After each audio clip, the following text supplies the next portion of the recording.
Hello everyone, I welcome you all in today's video. It is because I'll be showing you how to hide our menu bar on MacBook in just a few steps. Okay, so let's get started.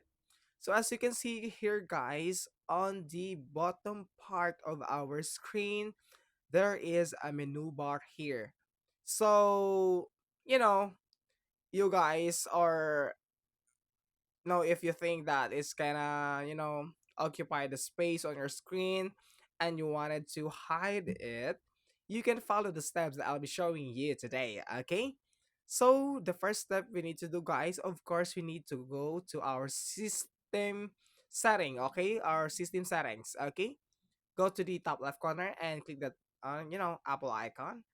Okay, go to the system settings, and on the sidebar guys, you need to look for desktop and dock. Okay, so this one guys, so you just have to click this one, and you know you can look for the hide or how to hide the you know our menu board. Okay, so the other thing to do that guys is of course you gotta go here.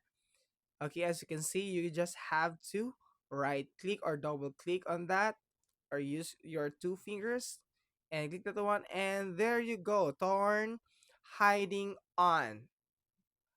So we successfully hide our menu bar. So that's it guys. So I hope you enjoy and learn from these quick tutorials, and please don't forget to like and subscribe for more quick tutorials on MacBook. Thank you.